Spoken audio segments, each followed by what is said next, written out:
हाँ जी, good morning बेटा। नेक्स्ट टॉपिक जोड़ा अपना है that is a DNA replication. Replication का मतलब होंदा है आपदे आप नूं बनाउणा, to create our self. So it is a process of formation of carbon copies। ठीक है। सो ये किवें हुंदा है कि जिहड़ा ओल्ड DNA है for this DNA act as template। DNA template की तरह एक्ट करता है, act as template। Therefore it is an autocatalytic in function। ये autocatalytic है। So that was proposed by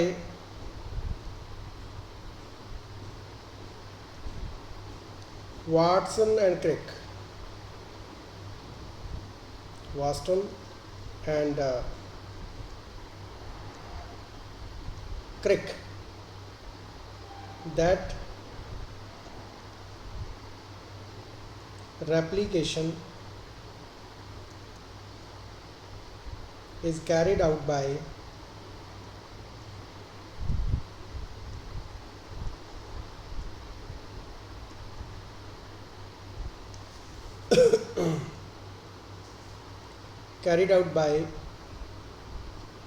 separation of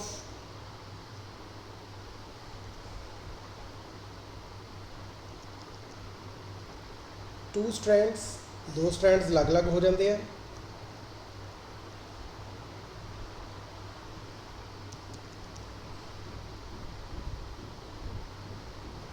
Separation of two strands and both act as template। Template mean provide a surface। तो इस तरीके नाल दो जिहड़े strand है separate out हो जाते हैं, खुल जाते हैं इत्थों, तो both act as a template. हुण इहदे उपर जिहड़ी है प्रोटीन बननी शुरू हो जाती है। तो DNA is nothing, it is a proteinaceous form. तो ये जिहड़े कोड है न्यूक्लियोटाइड है ये अरेंज होने शुरू हो जाते हैं, ATGCCG एक्सैक्ट्रा एक्सैक्ट्रा। सो ये एक टैंपलेट बन गया जिहदे उपर दूसरा कॉम्पलीमेंट्री स्टैंड जिहड़ा वो क्रिएट हो रहा है। So two daughter DNA molecule formed will be carbon copies of parent molecule, but still have one new and one old strand।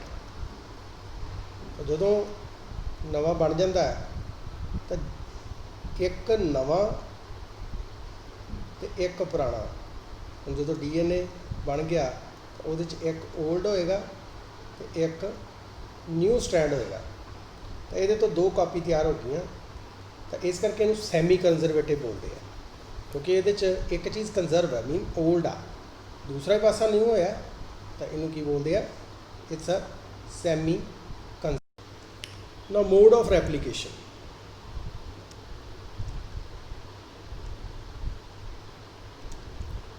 Replication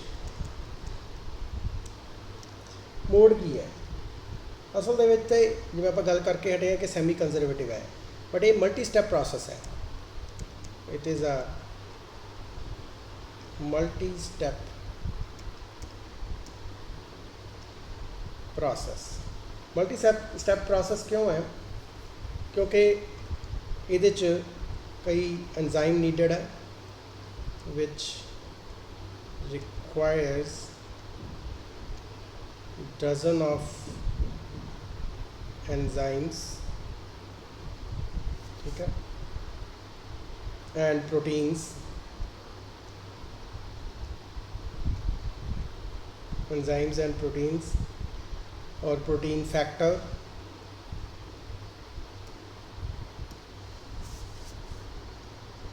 जिथे भी स्टार्ट होंगी है, एक पर्टिकुलर पॉइंट ते स्टार्ट होंगी है। सपोज ये है तो ये एक पर्टिकुलर पॉइंट तो इन्हें स्टार्ट होना है। असल दे स्टार्ट जी 3 टू 5 एंड ते होनी होंगी है, कदे भी 5 टू 3 ते नहीं होंगी। So it starts at particular point, एक खास थां ते स्टार्ट होंगी है। हुण जे बैक्टीरिया ते वायरस देखिए तो and virus has single point of origin, but in eukaryote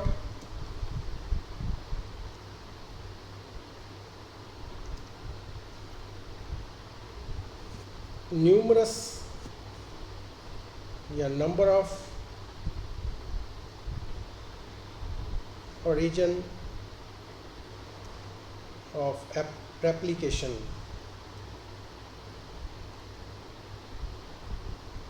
found। तो यूकैरियोट दे विच आपां नूं नंबर ऑफ ओरिजिन मिल जाएंगे। Now mechanism.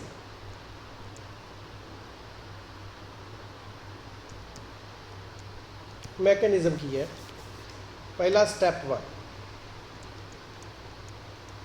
Step 1 is called activation of deoxyribonucleotides. सब तो पहला काम होंदा है कि असी राइबोन्यूक्लियोटाइड की एक्टिवेशन करिए, ठीक है। That is to be done by enzyme known as phosphorylase. Enzyme required, that is called phosphorylase। अपने को 4 टाइप ऑफ न्यूक्लियोटाइड हैगे है।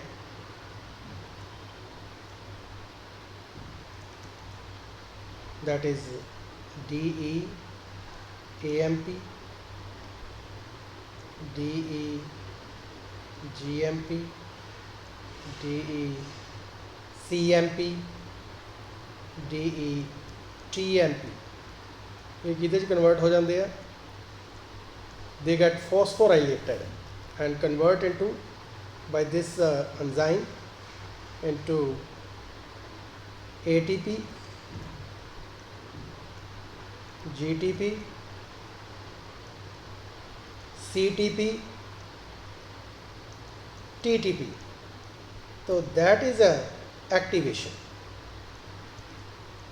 हुण इन्हां दी फॉस्फोराइलाइजेशन हो गई, मतलब फॉस्फेट ग्रुप जिहड़े आ नाल जुड़ गए। इत्थे मोनोफॉस्फेट सी, ये ट्राई, मतलब 1 तो 3 फॉस्फेट जुड़ गए, 2 होर जुड़ गए तो वो की बन गया ट्राई फॉस्फेट। 2 फॉस्फोरस जुड़ गई तो ट्राई फॉस्फोरस बन गया। हरेक जिहड़ा उहदे नाल 2-2 फॉस्फोरस जुड़न करके हरेक दा try phosphate adenine, guanine, cytosine and thiamine triphosphate is to be formed. Next step is exposure of DNA strand.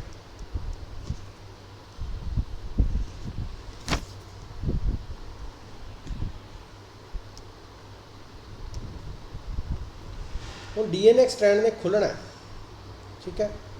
ये वास्ते जो एंजाइम चाहिए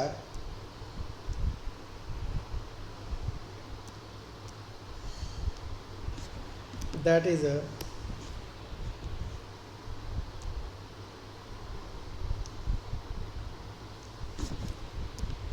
enzyme needed is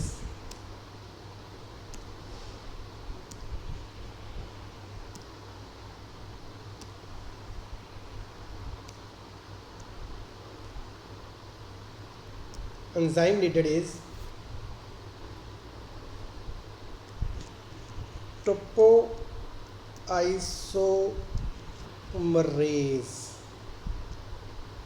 that is enzyme. ये करता की है, it is specialized for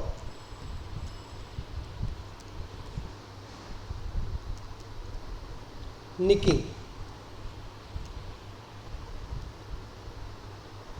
and resealing of DNA. एक enzyme आ चाहिए, दूजा एंजाइम चाहिए helicase, second enzyme for unwinding.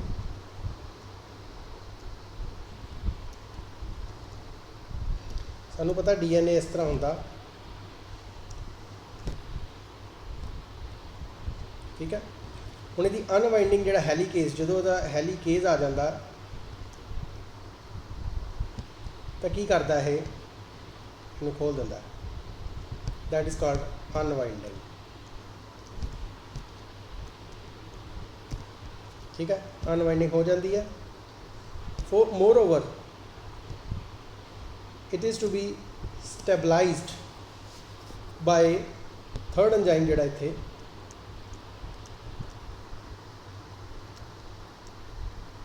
Helix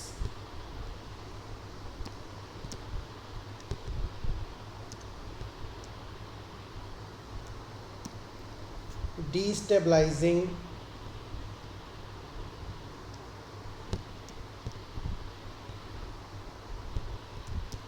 protein,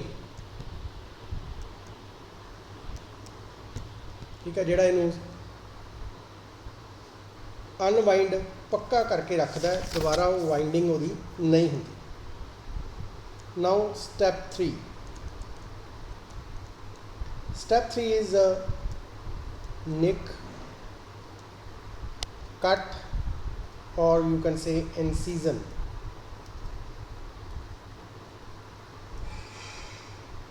Incision of DNA. Enzyme required for that is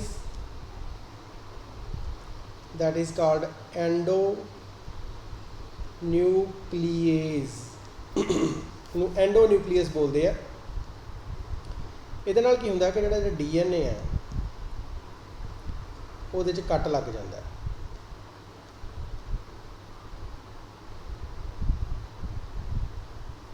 ਤੇ DNA ਖੁੱਲ ਜਾਂਦਾ, ਇੱਥੋਂ ਖੁੱਲ ਗਿਆ, ਇੱਥੋਂ ਖੁੱਲ ਗਿਆ। ਸੋ ਇੱਥੇ ਜਿਹੜੀ ਹੈ ਹੁਣ ਰੈਪਲੀਕੇਸ਼ਨ ਵਾਸਤੇ ਥਾਂ ਬਣ ਗਈ, ਸੋ ਇੱਥੋਂ ਰੈਪਲੀਕੇਸ਼ਨ ਜਿਹੜੀ ਆ ਉਹ ਸਟਾਰਟ ਹੋ ਸਕਦੀ ਹੈ। Now the step 4 is called unzipping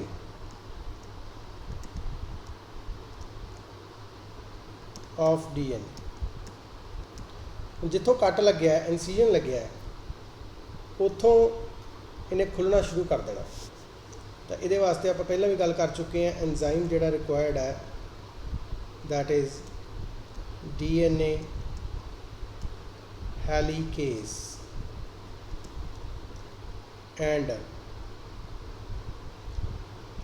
rap protein बोलते हैं, रैप प्रोटीन।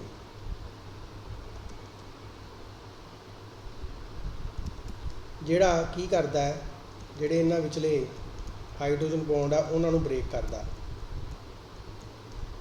ठीक है।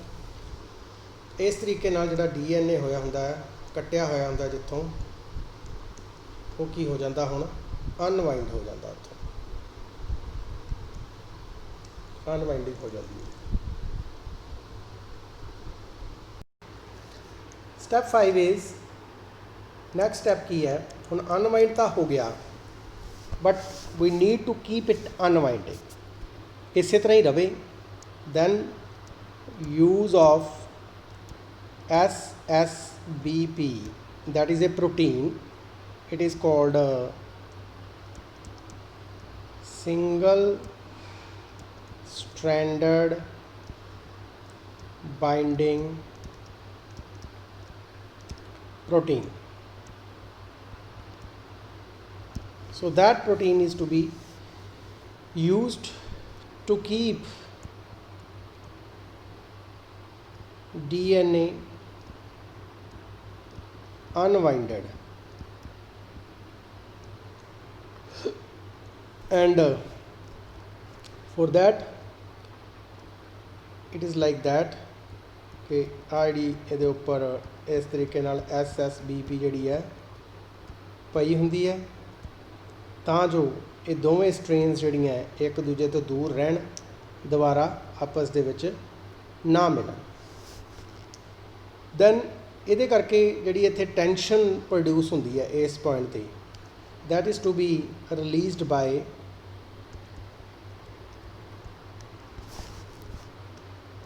to release tension due to unwinding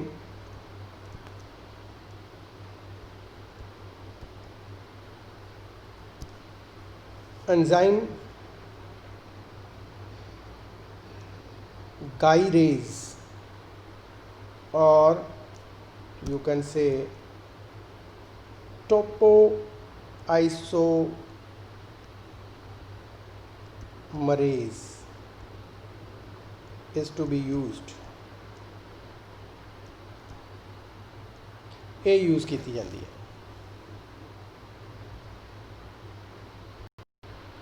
हुण DNA देखो अपने आप ये प्रोसैस जिहड़ा है स्टार्ट नहीं कर सकता, जिहड़ा DNA पॉलीमरेज एंजाइम आपां स्टार्ट देखिया सीगा, वो ये प्रोसैस इनीशिएट नहीं कर सकता। सो ये वास्ते की चाहिए हुंदा, RNA primer is needed. So next step is need of RNA primer. तो की हुंदा कि जिहड़ा RNA प्राइमर है वो 3' to 5' ते आके लगना शुरू हो जाता। This is RNA primer. तो RNA प्राइमर ही जिहड़ी रेप्लीकेशन है उस प्रोसैस नूं स्टार्ट करता है। So we can write that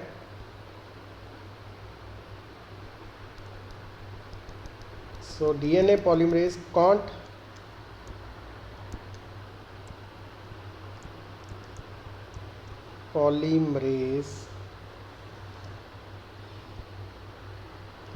cannot initiate the formation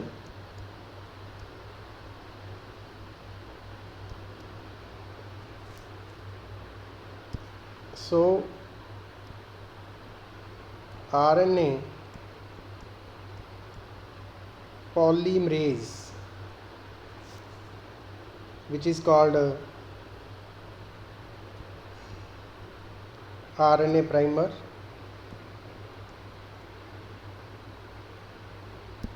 RNA polymerase और RNA primer uses primase enzyme, ये की यूज़ करता primase enzyme to attach small segment of RNA at 3' end of DNA। ठीक है, तो 3' end के उपर आके अटैच होंदा हमेशा।